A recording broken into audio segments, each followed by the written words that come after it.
tinha pecado, fadiga, tristeza e nem dor. Não há coração quebrantado, pois todos são cheios de amor. As nuvens da vida terrestre não podem a glória ofuscar do reino de gozo celeste que Deus quis pra mim preparar.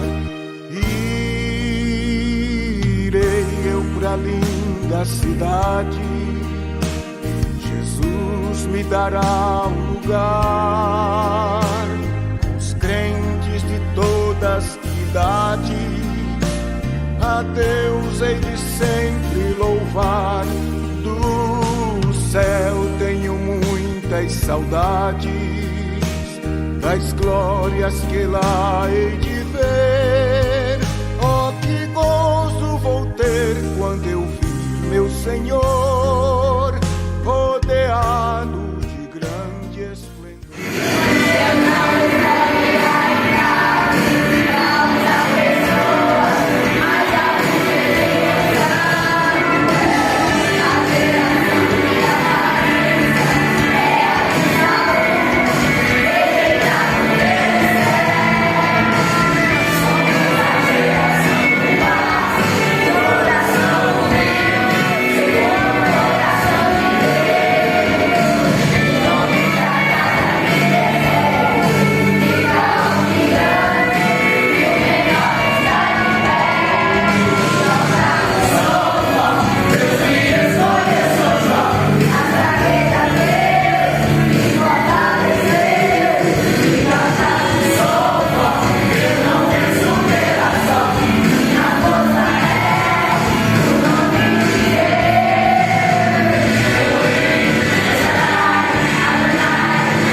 porque tu não sabes qual prosperará, se estas se arrendam ou se ambas igualmente serão boas.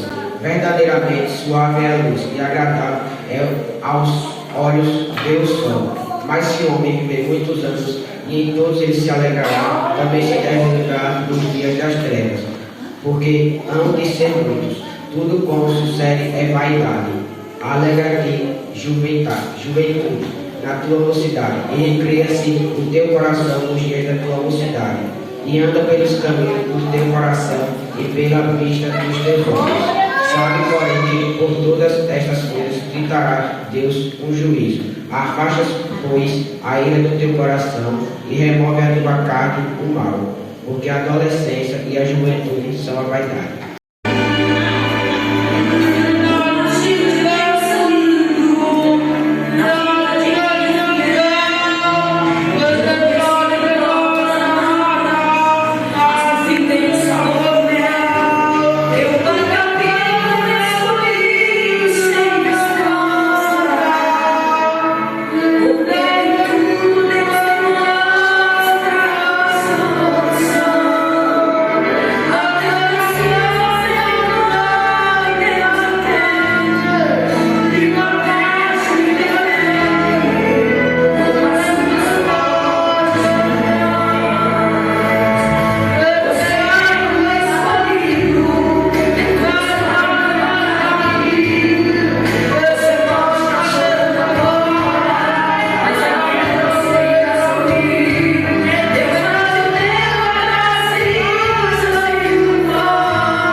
O sentimento que há em nós aqui é o sentimento de alegria por poder servir ao Senhor, o sentimento de preocupação.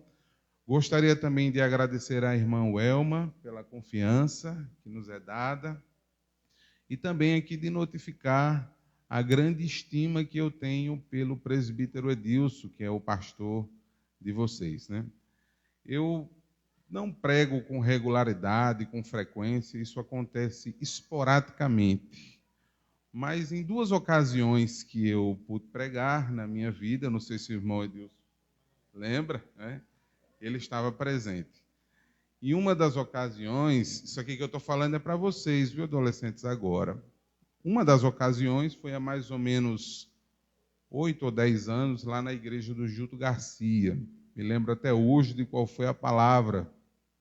Foi o rico e Lázaro.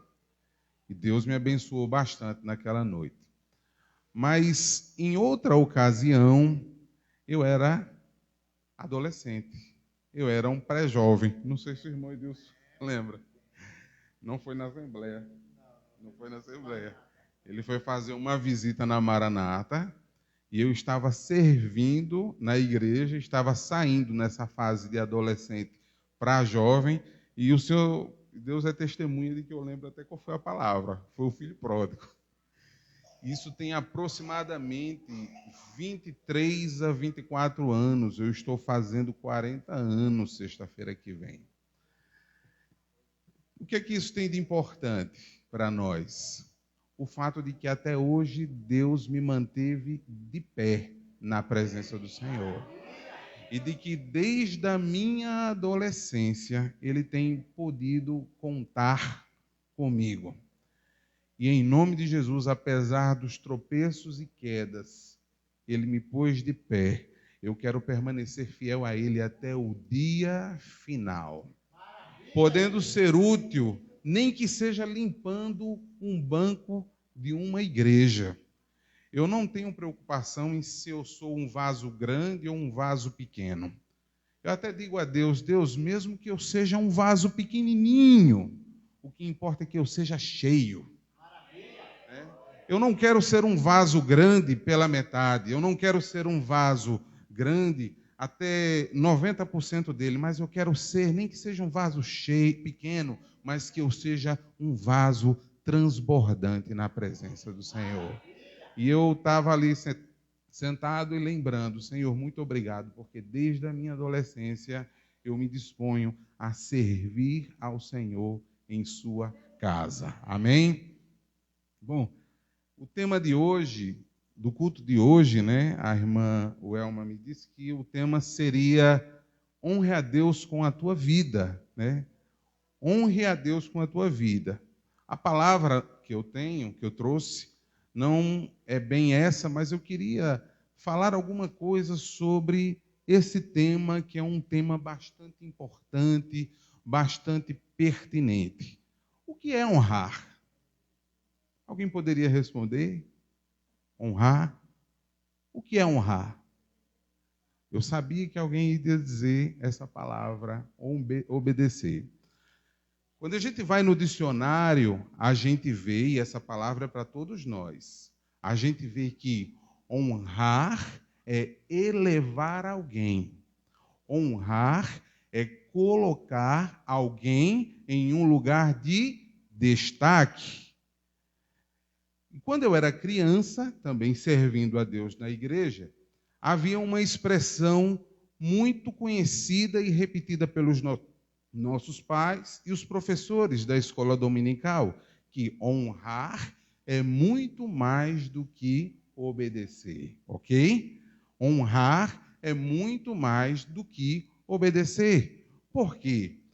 A palavra diz que Jacó tinha 12 filhos. Na verdade, ele tinha 13, mas a Bíblia sempre faz menção dos 12 filhos patriarcas de Israel.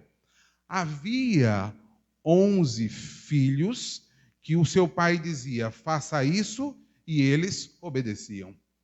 Faça aquilo, e eles obedeciam. Vão ali, e eles obedeciam.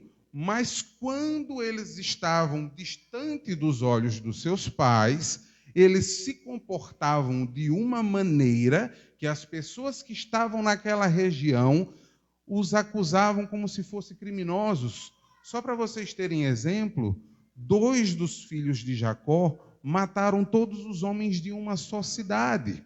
E o que acontece? Quando o filho erra, o que é que as pessoas dizem? O pai não deu educação. A mãe não deu educação. Ou seja, agindo assim, o filho colocou o nome do pai num lugar de destaque? Não. Honrar não é colocar alguém num lugar de destaque?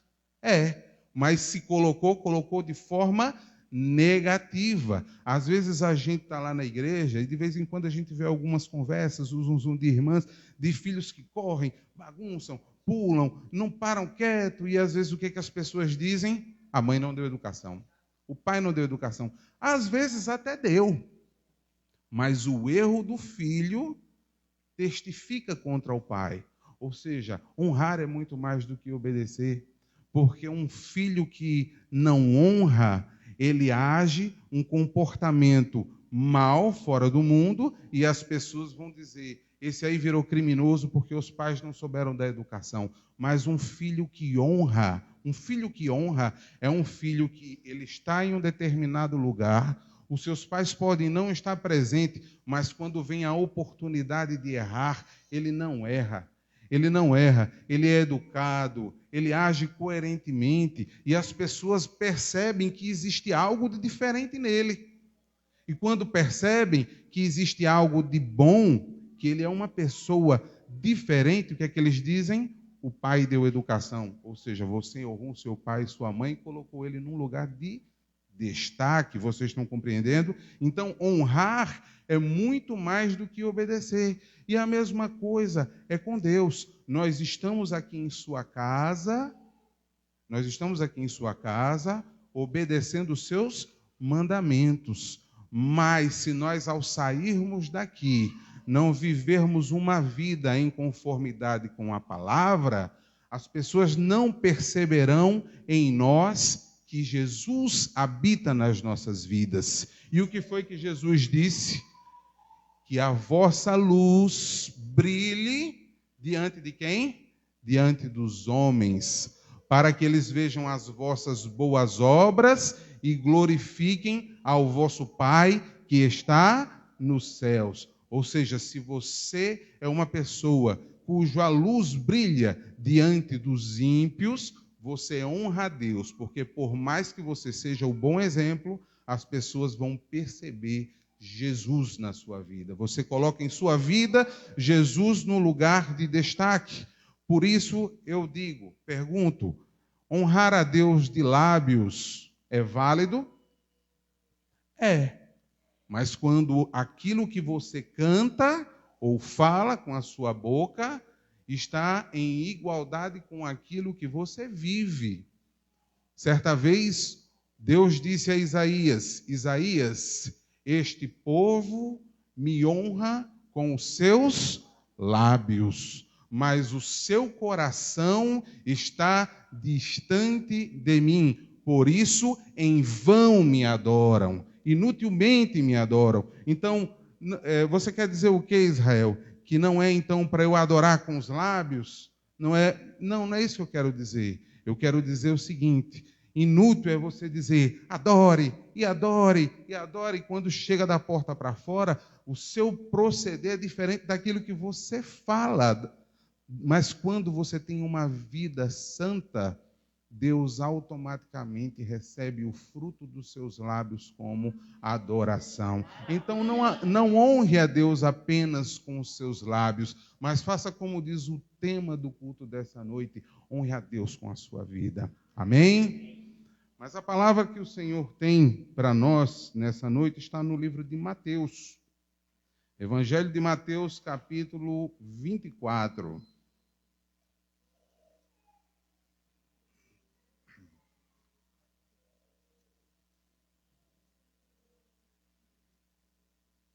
Evangelho de Mateus, capítulo 24.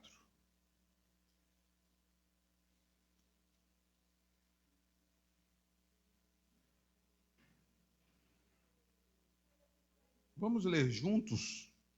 Vamos tentar lermos juntos, uníssonos, em uma só voz.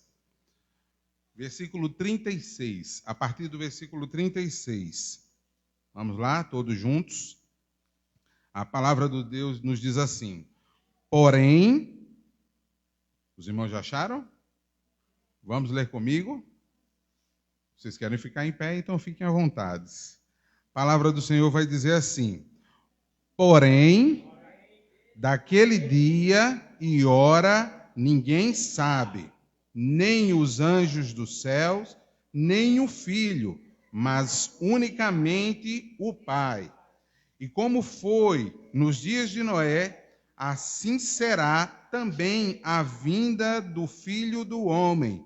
Porquanto, assim como nos dias anteriores ao dilúvio, comiam, bebiam, casavam e davam-se em casamento, até o dia em que Noé entrou na arca, e não o perceberam, até que veio o dilúvio e os levou a todos. Assim será também a vinda do Filho do Homem. Amém? Podemos estar sentados? Eu quero ser breve. Domingo à noite, eu cheguei da igreja, e já era praticamente às 10 horas da noite, e a irmã Elma havia feito o convite para estar aqui com vocês no sábado. E eu não tinha tido ainda tempo para orar, buscar, pensar naquilo que eu iria trazer no culto de hoje. E eu fiz, assim que chegamos em casa, algo que eu tenho deixado de fazer. Eu liguei no noticiário. Enquanto minha esposa estava na cozinha, eu estava no quarto, lá arrumando algumas coisas, e eu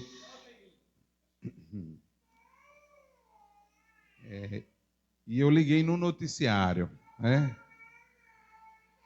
Deixa ele chorar, deixa ele à vontade, vamos focar naquilo que o Senhor tem a nos dizer nessa noite, né? E quando eu liguei naquele noticiário, que é uma coisa que eu repito aos irmãos, não sei se os irmãos ouviram, eu deixei praticamente de assistir notícias, mas na tentativa de querer me atualizar, liguei ali, enquanto estava banho no menino, eu ouvi 3 notícias. A primeira falava sobre a descriminalização do uso de drogas para uma finalidade, para questões medicinais. Na verdade, isso é a porta de entrada para a descriminalização do uso de drogas para fins recreativos. Trocando em miúdos, o que é descriminalizar o uso de drogas? Descriminalizar é liberar o uso sem nenhum tipo de restrição. E pasmem, por incrível que pareça, há uma grande parcela da população que é favorável a isso. E dentre os que são favoráveis, a grande mídia, uma grande parte dos políticos e uma parte da sociedade. Às vezes eu fico pensando se uma pessoa que é a favor de uma situação dessa já teve um filho drogado dentro da sua casa. Eu não tive na minha casa e dou graças a Deus por isso, mas eu conheço essa situação muito bem de perto. Depois passou para uma segunda notícia em que falava das casas que fazem tratamentos para pessoas viciadas em drogas. Eu já estive em uma, já tive a oportunidade de pregar a palavra em uma, e 2 coisas as pessoas que são responsáveis pelas casas fazem. A primeira, o ensinamento da palavra, e a segunda, a introdução de disciplina na rotina daquelas pessoas que são viciadas em drogas. Elas chegam cheias de vícios, cheias de vontades, mas quando chegam lá, elas são obrigadas a mudar o seu comportamento se quiserem permanecer lá. A mídia chamou o ensino da palavra de alienação religiosa e a disciplina como uma tortura às pessoas viciadas em drogas. E depois veio uma terceira notícia, que falava a respeito de uma marcha que houve em São Paulo, na Avenida Paulista, os irmãos devem ter visto lá, e a exaltação a todas as coisas que estavam acontecendo ali. E uma das coisas que cortou meu coração profundamente foram ver crianças e adolescentes que já haviam sido induzidas à erotização.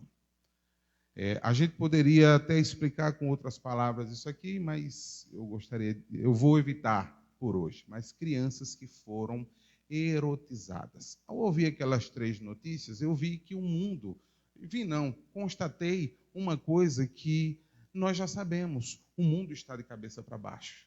Aquilo que é certo, para o mundo é errado. E aquilo que é errado virou padrão. Mas eu queria dizer para os irmãos que a palavra deixa muito claro que aquilo que foi pecado há 1000 anos atrás permanece sendo pecado até os dias de hoje.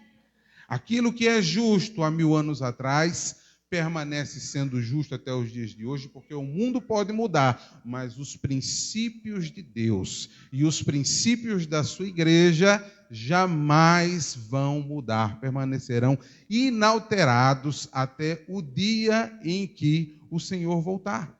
Então, diante daquele cenário que eu vi ali na televisão, eu até disse à minha esposa, em determinado momento, desliga isso aí. Eu estava lá no banheiro, desliga isso aí, porque não tem mais nada que eu possa ver. Mas diante daquele cenário, uma palavra veio ao meu coração: pregue sobre o arrebatamento. E o que isso tem a ver com o arrebatamento? Porque o texto que lemos vai dizer que, assim como nos dias de Noé, ou seja, os dias de Noé que antecederam aquele dilúvio, Jesus compara que o tempo que precederia a sua volta, o tempo que precederia o arrebatamento, seria tal como os dias de Noé. E o que houve no dia de Noé?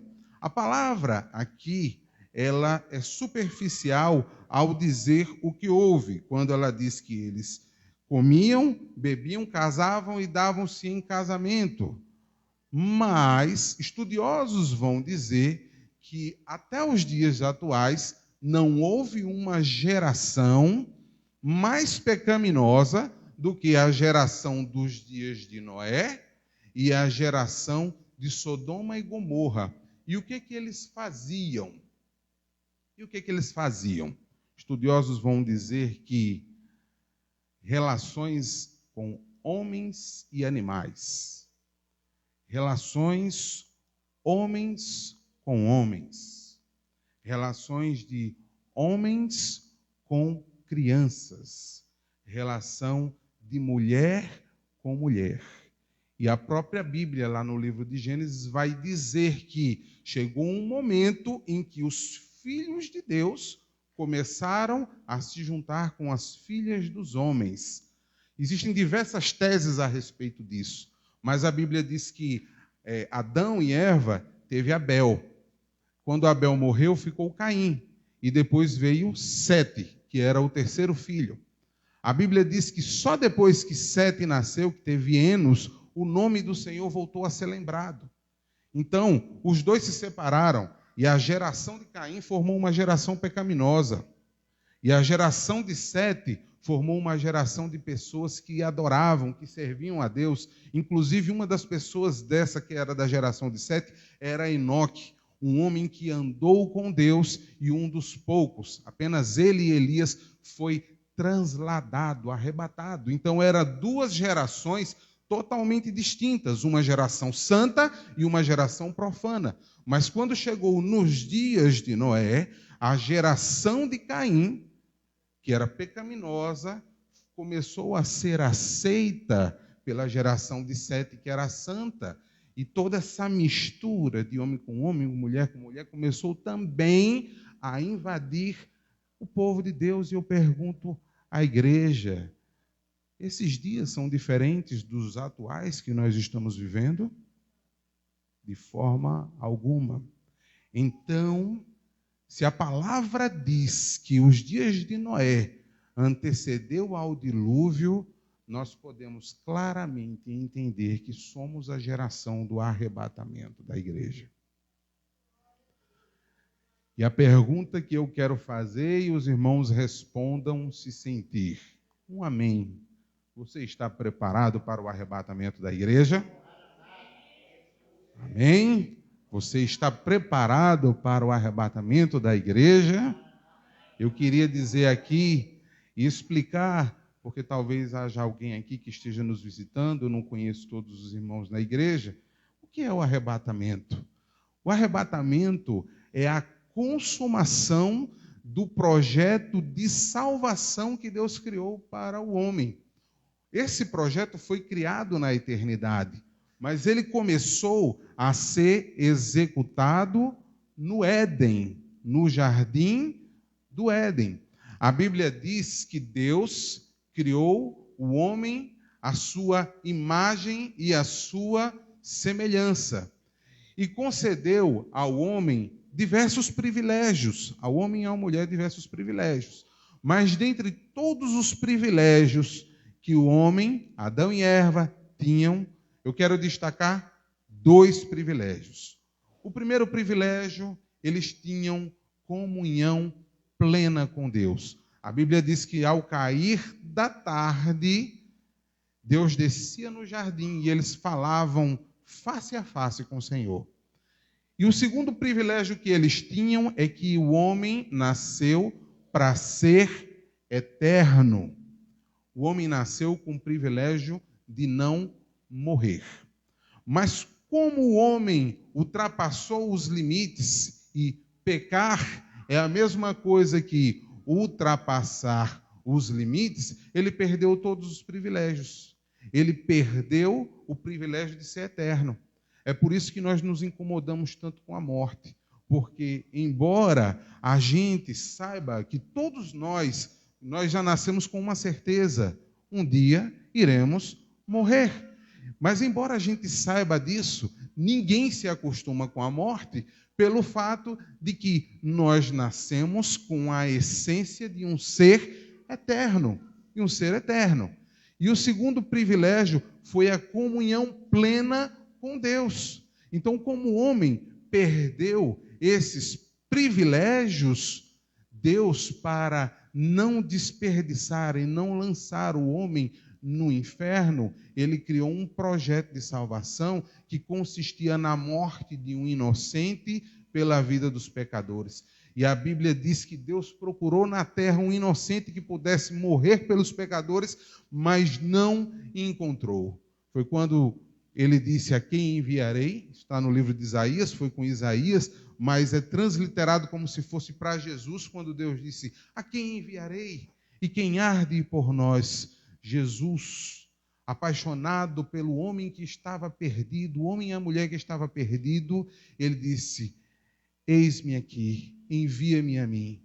A palavra do Senhor diz que Jesus veio à terra e deu a sua vida para salvar aquilo que se havia perdido. Jesus veio e morreu no sacrifício da cruz. A palavra diz que o castigo que nos traz a paz estava sobre ele, e pelas suas pisaduras nós fomos sarados. Agora nos foi dada a oportunidade de voltarmos um dia a termos a comunhão plena com Deus e de vivermos novamente, eternamente com Ele, se crermos nele. Amém, meus irmãos? Então, todo esse projeto, ele é concluído no dia do arrebatamento da igreja. E o que é o arrebatamento da igreja? A Bíblia diz que assim como um relâmpago que sai do Oriente e se mostra no Ocidente, vocês já viram um relâmpago? Todos aqui praticamente já viram um relâmpago no céu. Ele é muito rápido. E a Bíblia diz que assim como um relâmpago que sai do Oriente e se mostra no Ocidente, assim há de ser a vinda do Filho do Homem. A Bíblia diz que a vinda do Filho do Homem, a vinda de Cristo, será num abrir e fechar de olhos. Vocês sabem quantos segundos demoram um piscar de olhos? Eu esqueci, mas são milésimos de segundos. Não demora um segundo. Antigamente existiam alguns CDs, discos, né? Não sei se o irmão Edilson e a irmã Lúcia ouviu, a respeito de pessoas que tiveram visões parciais de como seria o arrebatamento da igreja. E algumas pessoas conseguiam, né, ver, e nós até podemos conjecturar. Imagine, irmãos, alguém aqui trabalha em hotelzinho? Mas vocês já viram o que é hotelzinho, né? Uma professora cuidando de 20 crianças deitadas em berços. E ela sai para tomar água. Quando volta, não há uma criança sequer. Um avião dirigido por um piloto e o copiloto. E, de repente, o copiloto põe a mão na cabeça e não sabe o que fazer. Por quê? Porque, num piscar de olhos, o piloto sumiu. E o copiloto tenta entrar em contato com, eu esqueço agora o nome, mas com a pessoa que faz o plano de voo, que diz a hora de pousar, como pousar, e ele não consegue falar. Por quê? Porque o operador de voos foi arrebatado. A mãe vai ao supermercado, com uma mão ela leva o carrinho de compras e com outro ela leva o carrinho com a criança. E de repente ela sente o carrinho leve. E quando ela olha para a criança, para o carrinho, para ver por que está leve, a criança não está mais ali. E ela começa a procurar por debaixo dos bancos e dizendo: alguém levou, mas de repente uma pessoa diz: o meu pai estava aqui, também sumiu. E outro diz: a minha mãe estava aqui, também sumiu. E de repente começa a surgir os noticiários dizendo que na Noruega, nos Estados Unidos, na Alemanha, uma multidão de pessoas sumiram. E as pessoas passam por um pequeno período de tempo atônita, sem saber o que está acontecendo. Mas quem é que vai saber naquele momento o que aconteceu? Os crentes que ficaram. Os crentes que não subiram. Os crentes que vão até dizer: Senhor, em teu nome eu expulsei demônios. Em teu nome eu até curei enfermos. Eu estava todos os dias na casa do Senhor. Mas eles não honravam a Deus com as suas vidas. Eles não honravam a Deus com as suas vidas. E qual vai ser a palavra que o Senhor dirá naquele dia? Apartai-vos de mim, eu nunca vos conheci. Eu nunca vos conheci. Mas a palavra diz que para aqueles que subirem haverá alegria, gozo eterno. A palavra diz que nunca mais nós clamaremos. Nunca mais nós clamaremos. Eu clamo todos os dias. Se tem uma coisa que eu faço todos os dias é clamar. Mas clamar é pedir, é interceder, é rogar a Deus rasgando a alma. Mas lá no céu você não vai precisar de mais nada, então você não vai precisar clamar. Você só vai adorar. Então a palavra que eu tenho para lhe perguntar: você está preparado para o arrebatamento da igreja? Como posso saber se estou preparado para o arrebatamento da igreja? Eu diria, na mensagem de hoje, 6 sinais que me dizem se estou preparado ou não para o arrebatamento da igreja. Mas como as horas já passaram, eu vou focar apenas em um. Está pesado aí, né, meu irmão? Eu sei o que é isso. Eu vou focar apenas em um, no primeiro. Seja cheio do Espírito Santo. A palavra do Senhor lá em Efésios 5, se eu não me engano, no versículo de 8, diz: não vos embriagueis com vinhos em que há contenda, mas enchei-vos do Espírito Santo. Israel, e por que estar cheio do Espírito Santo é um sinal que vai mostrar se estou preparado ou não para participar do arrebatamento da igreja. Eu não vou pedir que a igreja leia, mas em casa, quando vocês chegarem, vocês vão ver que num capítulo posterior, no capítulo 25, o Senhor vai falar sobre uma parábola na qual ele vai falar sobre as 10 virgens. Todos aqui, quem conhece a parábola das 10 virgens? Praticamente 90% da igreja, você conhece também, né? Então, praticamente todos conhecem a parábola das 10 virgens. A parábola diz que haviam 10 virgens e elas iriam se casar? Não. Elas seriam as damas de honra daquele casamento. Antigamente em Israel, o casamento era totalmente diferente dos padrões de casamento que nós temos hoje.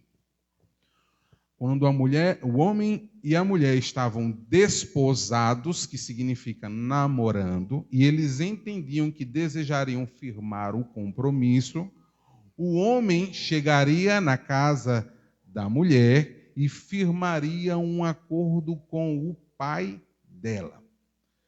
E naquele acordo, o homem era, se ele quisesse casar com aquela moça, ele era obrigado a pagar um dote. Diga-se de passagem, o dote não podia ser barato. Tinha que ser caro. Eu, quando casei, já estava com 34 anos, se eu não me engano, 34. E pela idade que eu tinha, se fosse minha esposa que tivesse que pagar o dote, minha mãe ia aceitar qualquer coisa. Não é que eu dava trabalho para minha mãe, não. Não dava. Mas é porque já tinha um tempo grande já dentro de casa, né? Tem uma hora que a gente tem que sair.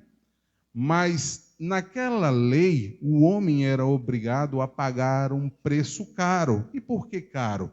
Porque depois que o homem firmava um compromisso com o pai, ele agora iria para a sua cidade e não veria mais a sua esposa até o dia do casamento. E se ele pagasse um preço barato e lá se arrependesse, ele diria, eu paguei R$100, eu não me arrependi, não vou lá buscar R$100. Mas suponhamos que ele tivesse que pagar um dote em que ele tivesse que vender uma casa. Chegasse lá e ele se arrependesse, eu digo, se eu vou perder o dinheiro de uma casa? Então ele tinha que pagar um preço caro.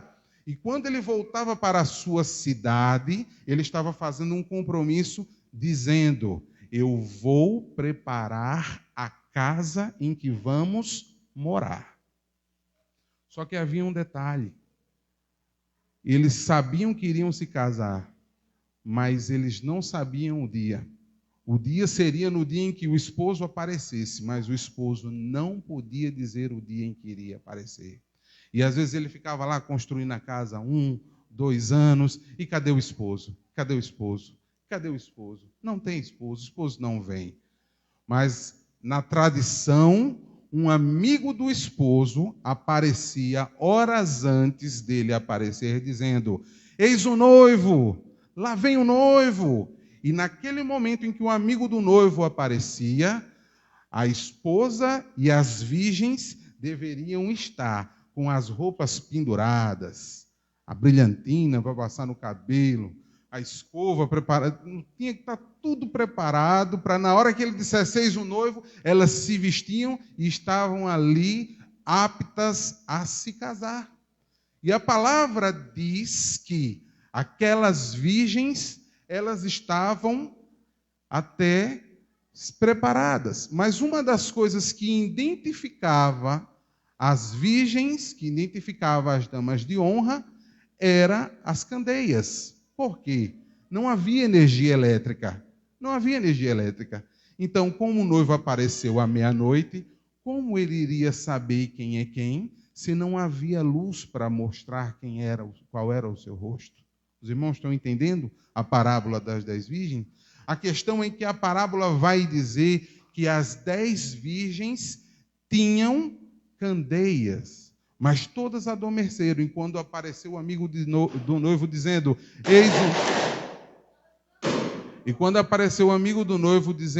eis o noivo, elas se despertaram, mas a palavra diz que 5 perceberam que o seu azeite havia acabado. Mas 5 estavam com as suas candeias cheias. O que eu aprendo com isso? O óleo fala do Espírito Santo. Ser cheio do Espírito Santo não significa ser batizado com o Espírito Santo. Você pode até não ser batizado com o Espírito Santo, mas você pode ser cheio do Espírito Santo. Só que aquelas virgens loucas, elas tinham azeite por um momento, mas as virgens prudentes, elas tinham azeite por todo o tempo. Por quanto tempo você tem azeite em sua vida? Por quanto tempo você tem o Espírito de Deus em sua vida? Só enquanto o culto está percorrendo? Eu preciso ser cheio do Espírito Santo no meu trabalho, na minha escola, na minha casa, para depois eu ser cheio do Espírito Santo dentro da igreja. Israel, e como eu sei se sou cheio do Espírito Santo ou não? A palavra do Senhor diz que as virgens nécias, elas mesmas perceberam que estavam com azeite faltando. Você consegue perceber se a sua vida não está caminhando bem. Você não tem prazer de orar. Você não tem prazer de cooperar na igreja. Você tem até a oportunidade de falar para Jesus, de Jesus para alguém, mas você não tem sede de compartilhar aquilo que Deus lhe deu. Você percebe quando a sua vida está vazia do Espírito Santo. E se percebe também quando uma pessoa é cheia do Espírito Santo. Eu tinha muitas coisas a falar, mas eu só quero terminar aqui. Quando uma pessoa é cheia do Espírito Santo, os sinais, adolescentes, prestem bem atenção. Quais os sinais de uma pessoa que é cheia do Espírito Santo? Primeiro, ela é frutífera. Em todos os lugares onde ela chega, ela dá frutos. A palavra do Senhor diz que os apóstolos, a igreja de Atos dos Apóstolos, eles, quando Jesus subiu, deixou 120 convertidos ali. 120 pessoas, mas na primeira oportunidade que eles tiveram de pregar a palavra de Deus, em uma só pregação, 3.000 pessoas aceitaram a Jesus. Numa segunda ocasião, Pedro ora e um coxo se levanta. Numa terceira pregação, 5.000 pessoas aceitam a Jesus. E onde eles andavam, eles davam frutos. E não só na igreja, não só no reino de Deus, mas você é frutífero no seu trabalho. A palavra diz que José, onde chegava, as coisas se organizavam, as coisas prosperavam, as coisas iam para frente. Uma pessoa que é cheia do Espírito Santo, ela é frutífera em todos os lugares onde ela põe a sua mão. Você quer ser frutífero? Seja cheio do Espírito Santo. Uma pessoa cheia do Espírito Santo, ela é uma pessoa útil. Uma das coisas, irmãos, piores na vida de um ser humano, ela é ser inútil. Ela ser inútil. Todos nós precisamos ser útil, mas uma pessoa cheia do Espírito Santo, ela é útil. Ela é útil na vida dos seus filhos. Quantas vezes a gente vê declarações de filhos dizendo: eu não tive nenhuma referência na vida do meu pai. Se meu pai aparecesse hoje, para mim, tanto faz como tanto fez. A minha mãe não mudou nada, não contribuiu nada de bom na minha vida. Mas quando você é cheio do Espírito Santo, os seus filhos vão enxergar você como o herói da vida deles. Os seus filhos vão enxergar na mãe como uma provedora. Uma pessoa cheia do Espírito Santo, ela é útil na vida do seu esposo. O esposo que tem uma esposa cheia do Espírito Santo, ele pode estar passando por tribulação, mas ele olha para o lado e diz: eu não estou sozinho. A minha esposa é uma mulher de fé. A minha esposa é uma mulher de oração. E Deus me presenteou com uma esposa assim. A minha mulher é uma mulher que não me deixará carregar esse jugo sozinho. É por isso que a palavra do Senhor diz: não vos metais em jugo desigual, quando se fala de relacionamento. Porque o jugo era algo que se colocava no lombo de 2 bois. O peso era para 2 carregarem. Mas quando um era pequeno, o peso que era para 2 ficava totalmente nos ombros de um. Mas quando você tem uma mulher cheia do Espírito Santo, você não carrega as lutas da sua vida sozinho. Quando você tem um esposo cheio do Espírito Santo, vem as tribulações e você até tem medo, mas você se lembra que tem um homem de valor dentro da sua casa. Quando você é útil, quando você é cheio do Espírito Santo, você é útil na vida das pessoas. E lá no seu trabalho, eles podem até zombar de você porque você é crente. Mas na hora que a tribulação sobrevier na vida deles, eles vão procurar o crente. Eles vão procurar o homem da igreja. Sabe por quê? Porque um crente cheio do Espírito Santo é como um farol na tormenta. Você sabe o que é um farol na tormenta? O barco, ele está à deriva. Ele se orienta pelas estrelas, antigamente, mas o céu está fechado de nuvens. Mas lá longe, existe um farol no meio das trevas. É aquele crente cheio do Espírito Santo que tem uma palavra para você na hora em que você está vivendo um momento de desesperança. Você quer ser útil, seja cheio do Espírito Santo. Mais duas características para concluir de quem é cheio do Espírito Santo. Ele é uma pessoa alegre. A alegria do mundo está condicionada às suas realizações. Se você ganhou um carro, você fica alegre.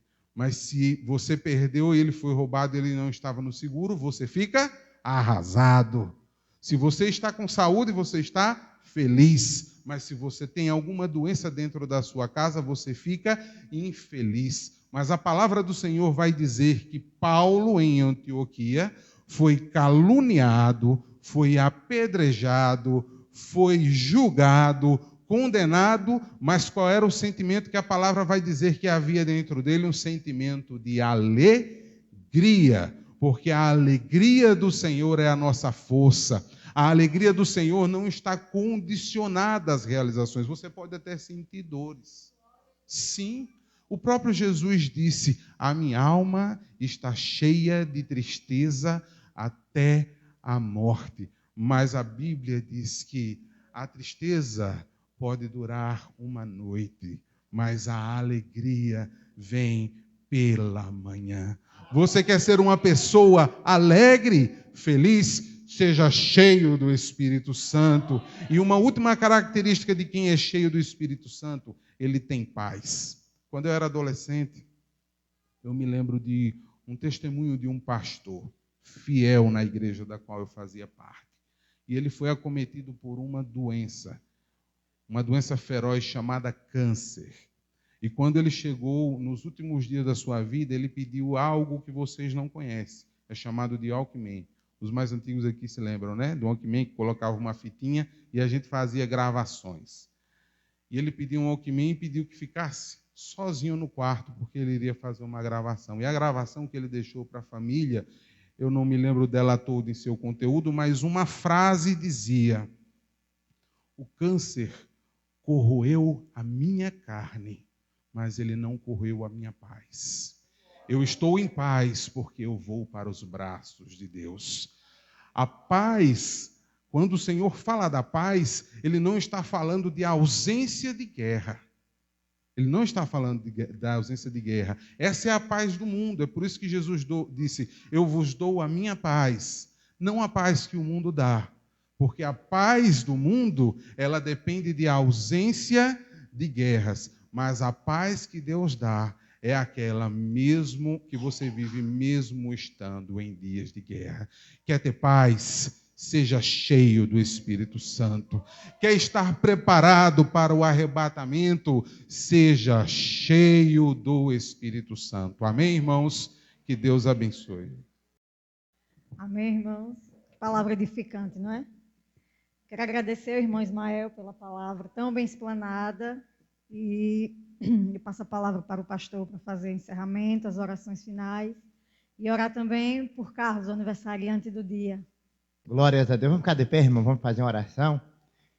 Aleluia. Louvado seja o nome do Senhor para todo sempre. Nesse momento vamos orar também pelo Carlos Eduardo. Vamos orar por ele em nome do Senhor Jesus. Tá certo? Logo após, quando terminar, vamos dar só um minuto para eu dar os recados. Tá bom assim? Vamos orar. Vem para cá, irmão Eduardo, para nós orarmos pelo Senhor. Eduardo, vem para cá em nome de Jesus. Irmãos, enquanto eu estiver orando, os irmãos podem colocar a mão na direção dele, tá certo? Abençoando ele em nome do Senhor Jesus. Amém? Pode ficar perto dele, irmão Simone, pode ficar perto dele. Aê, glórias ao nome do Senhor. Querido e eterno Deus, Pai do nosso Senhor e Salvador Jesus Cristo, já queremos te louvar, ó Pai, por tudo aquilo que o Senhor tem feito, Deus, em nossas vidas. Obrigado pelos hinos nos quais o Senhor foi entoado, Senhor, pelos adolescentes, pelo Senhor, amado e querido Deus, por cada irmão, em nome do Senhor Jesus. Te louvo, ó Pai, te agradeço por essa palavra tão poderosa, Senhor, no qual tu usaste o teu servo de uma forma tão maravilhosa. Deus, continua abençoando, que ele tenha outras oportunidades de estar conosco, Pai, trazendo essas mensagens poderosas da sua parte. Por isso, nós já queremos te louvar e te agradecer, Pai, por tudo aquilo que o Senhor tem feito em nossas vidas. Eu apresento Eduardo, Deus, nas tuas mãos. Pai amado e querido, Pai, Senhor da glória, eu sei que o Senhor está trabalhando e vai continuar trabalhando na vida dele. Pai amado e querido, eu tenho plena convicção, ó Pai, que grandes coisas, grandes realizações, Pai amado, o Senhor irá fazer para a honra e glória do nome do Senhor na vida dele e de seus familiares. Pai, ó Pai amado, que ele seja um dos referencial, no referencial Senhor no seu lar, em sua família, e todos possam olhar para o Carlos, ó Pai, e dizer, Senhor, eu te louvo por este homem tão abençoado. Por isso, Pai amado e querido, eu já quero te agradecer em nome do Senhor, amém? A graça do nosso Senhor e Salvador Jesus Cristo, o amor de Deus nosso Pai e a comunhão do Espírito Santo seja com todo o povo de Deus, agora e para todo sempre, e toda a igreja.